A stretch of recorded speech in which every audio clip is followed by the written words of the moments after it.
apologies for the delay there.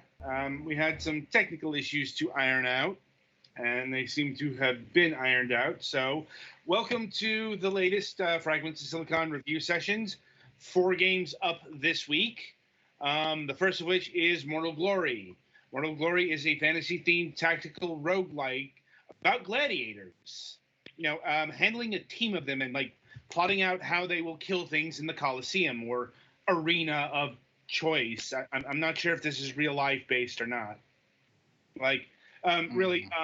This is Twilight Winter's first solo review of the year. So take it away. All right. Well, as Adam has already explained, it's a roguelike RPG gladiatorial fantasy game where you are a faceless individual who wishes to put together a team of fantasy creature gladiators to participate in a tournament to achieve fame and glory. And you're being sponsored by this goblin, and you just go and recruit a group of creatures and go on in and fight your way to 5 levels of 5 levels with 3 sets of matches and take on the champions. Well, as you can guess, it's a strategy game. You're facing opponents of up to a team of 4, but you're starting out with one individual and go on from there. And you fight these opponents with varying skills ranging from that are both physical or magic based. And if you've played any strategy games before, you would know that they vary, ranging from anything from like a charge attack or rush attack to buffs, debuffs, AoE magic, and so on. And let's see here. Of course, your units, these fantasy creatures, vary in. They're anything from they're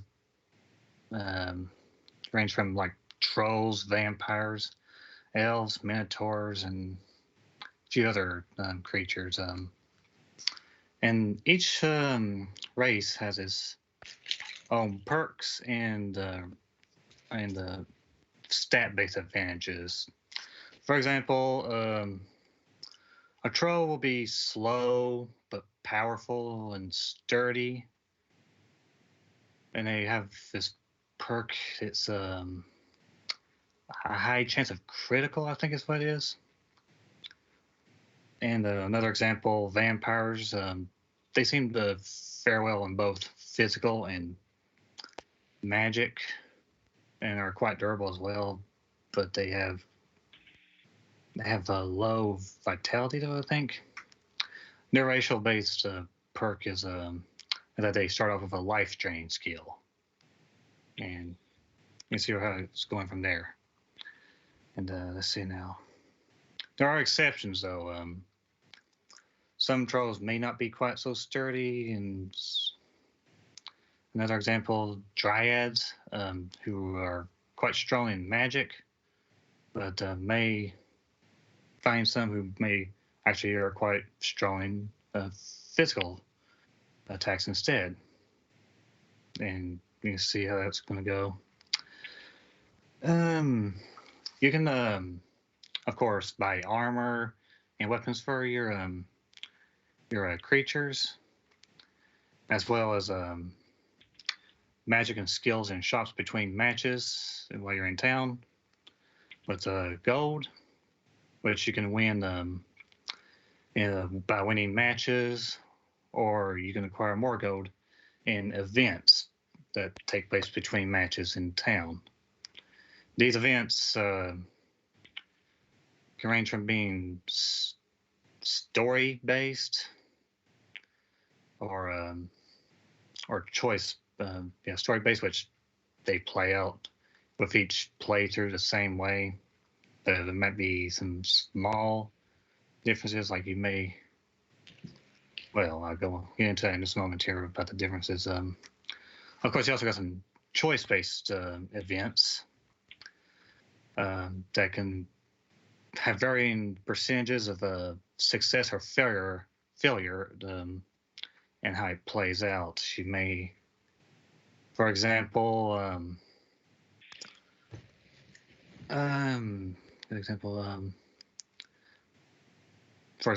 one of your party members may get kidnapped for some reason, and you have to go save them. And you have a choice on whether or not you wish to save them or not, or do something else. Like there's this one where there was also like a treasure room, and you have a choice of robbing the treasure room instead and leave a party member to die. But it's up to you, and it could turn out well or not.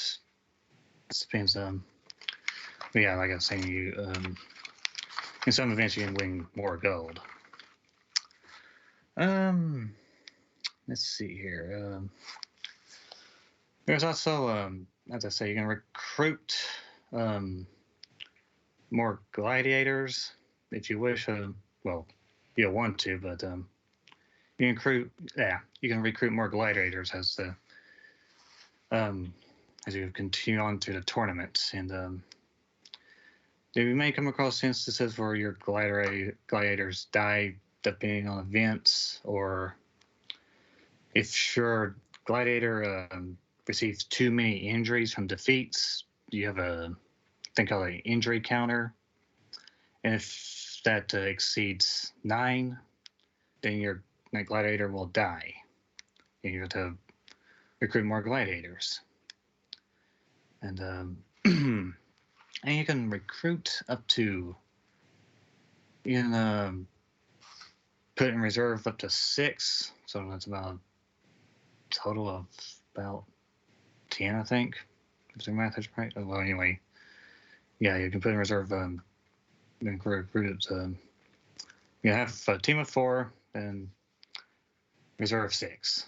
But anyway, and you can also train your gladiators in between matches in town, and that costs gold. And if and you can also heal them as well, which was actually a recent update, which I was quite thankful to see. That also requires gold as well to heal their injuries so they don't die. And so what else here? Another aspect of the tournament battles is the Emperor. The Emperor is apparently some sort of demon, and he will have demands and desires. And his demands are something you must fulfill during battle. He will request something such as you only have your creatures move one space at a time during battle, or he will want the match to last for so many turns or something like that. If you do not fulfill his demands, you will suffer consequences that range from him either poisoning your team or just injuring them. This may also be just an individual who gets poisoned or injured, or some sort of debuff, or a lot of things. Yeah, his desires are not something you have to fulfill, but if you fulfill those, you'll win additional gold. Another consequence, though, that you will only find out if this happens, though, is if you do not engage the enemy in a matter of 3 turns. You will consider you consider you being a coward. Huh? Did somebody say something? No. There was a little bit of a doubling there. Oh. All right. Okay, Yeah, that's better. Yeah.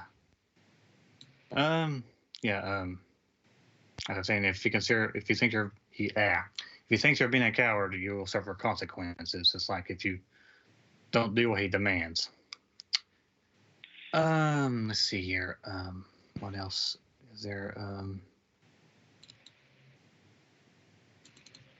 I think that's just about everything there. Well, there's also the two difficulty options, which affects the game in a uh,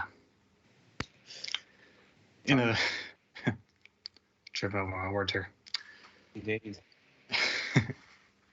They can affect the difficulty affects the game in various ways. There's relaxed difficulty, which is the more lenient option, of course.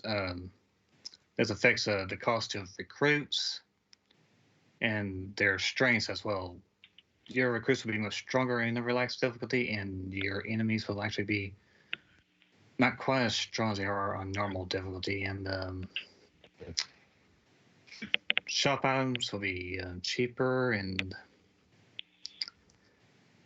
as well as there's no game over option, which is in the normal difficulty. When I've seen on normal difficulty, if you die in 2 matches per level, you get the game over option, which the game over option, which means, of course, you have to start the game all over again. And of course, obviously, your recruits will be more expensive. Shop items will be more expensive, and so on. As well as on normal difficulty, you can also win more recruits, surprisingly. Though on relaxed, you just get item equipment and more spell books and skills that you win as well. Let's see now. There are also unlockable game options as well. Endless mode, which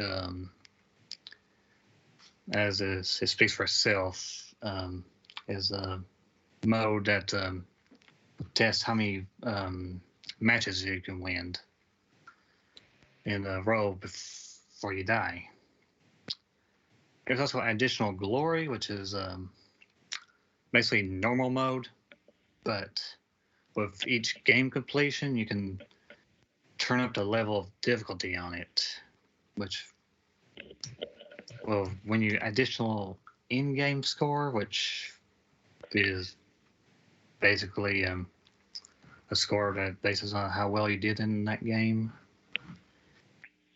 And I think that's about it in terms of gameplay. In terms of comes to graphics and animations, I say the graphics are when it comes to depicting the individual races, it's quite nice. I guess across what each race is. As well as the different characters you come across in the game. Art style serves the game quite well, in my opinion. Now, when it comes to animations, they're kind of minimal. Well, I don't say that's necessarily a bad thing.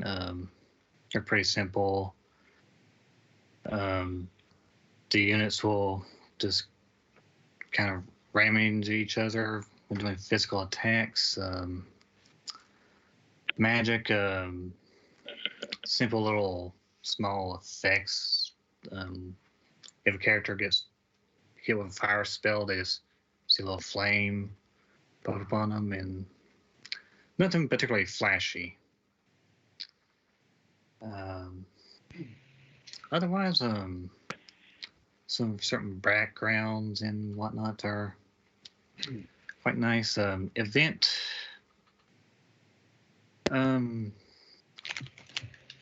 pictures that you see over the course of the game They help portray a what's implied to be a very hard world to live in, apparently, which helps with atmosphere and whatnot.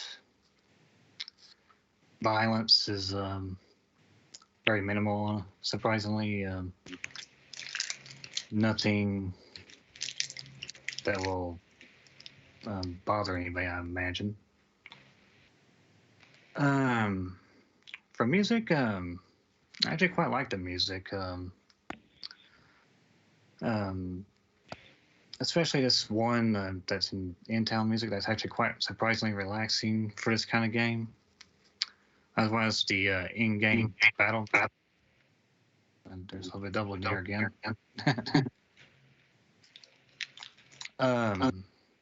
Let's see here. What was that? Oh yeah, the in-battle music is definitely gives off that feel of a battle to the death. There's a very different battle song, background music. I'm actually struggling to remember some of them at the moment. Anyway, sound effects do the job quite well. They're there, but they do get the job done. And I think that brings us to the price. Mortal Glory is $7.99, making it $8. I'd say that's fitting for the game. If you're the sort who enjoys challenge, which is what you're going to be getting the most out of this game, if you're seeking a more story-based game, you're not going to find it here. And you won't find anything quite flashy either. So it comes down to a matter of preference. But for $7.99, yeah, I think that works for this game. It regularly gets updated, so